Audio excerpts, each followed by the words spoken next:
Assalamualaikum warahmatullahi wabarakatuh. Nama saya Fikri Sofian, nomor pokok mahasiswa 183112700650010. Saya ingin menjawab soal ujian akhir semester rekayasa perangkat lunak sistem informasi R03.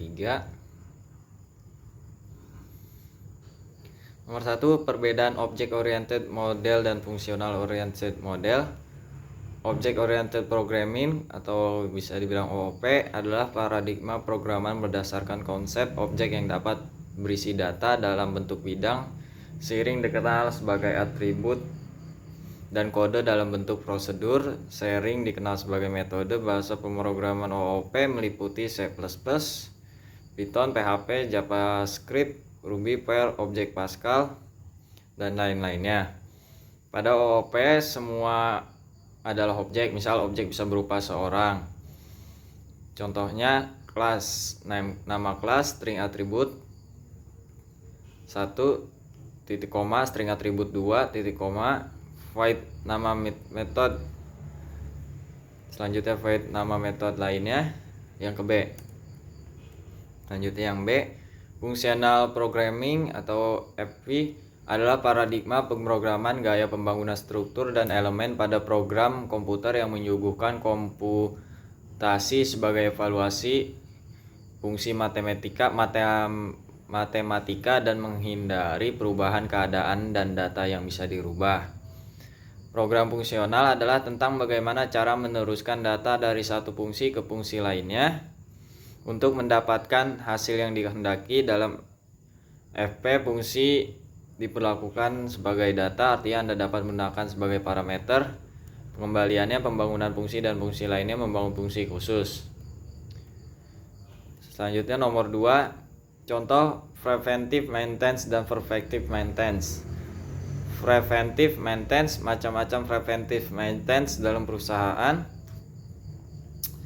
Routine maintenance, kegiatan perawatan yang dilakukan secara rutin, contohnya yaitu pembersihan fasilitas atau peralatan, pelumasan atau pengecekan oli, pengecekan isi bahan bakar, dan apakah termasuk dalam pemanasan warming up dari mesin-mesin selama beberapa menit sebelum dipakai sepanjang hari.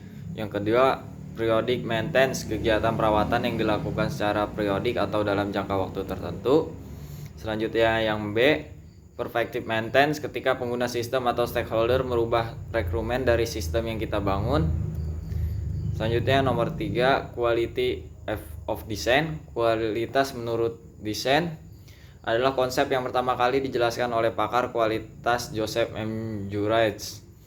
Falsafah yang mendasari adalah kualitas harus diintegrasikan dalam setiap langkah proses, bukan hanya diuji di bagian akhir proses untuk memastikan kualitas produk akhir yang konsisten. Meskipun pada awalnya banyak digunakan dalam produksi otomotif dan elektronik, QBD baru ini mendapatkan perhatian besar dalam industri, khusus segmen bahan kimia dan farmasi. Selanjutnya yang B, quality of conformance, kualitas kesesuaian adalah ukuran mengenai cara produk memenuhi berbagai persyaratan atau spesifikasi suatu produk. Dikatakan memiliki kualitas kesesuaian apabila produk tersebut tidak menyimpang dari spesifikasi yang ditetapkan, dapat memenuhi permintaan konsumen sehingga konsumen merasa puas dan produknya diterima. Yang C, quality control, pengendalian mutu atau QC untuk akronimnya adalah suatu proses pada intinya adalah menjadikan entitas sebagai peninjau kualitas dari semua faktor yang terlibat dalam kegiatan produksi. Terdapat 3 aspek yang ditekankan untuk pendekatan, yaitu 1, unsur-unsur seperti kontrol, manajemen pekerjaan, proses identifikasi dan telah dikelola dengan baik. Yang kedua, kompetensi seperti pengetahuan, keterampilan, pengalaman, dan kualifikasi. Yang ketiga, elemen lunak seperti kepegawaian, integritas, kepercayaan, budaya organisasi, motivasi, semangat tim. Selanjutnya yang keempat,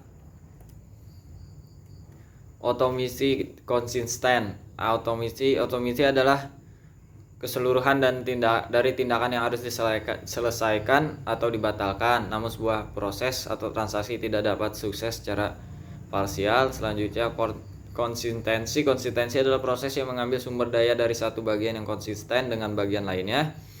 Selanjutnya yang saya configuration item tree. Configuration item semua hal yang bisa membuat service IT jalan. Contohnya polisi, project dokumentasi, staff supplier. Selanjutnya yang keenam, software configuration management plan.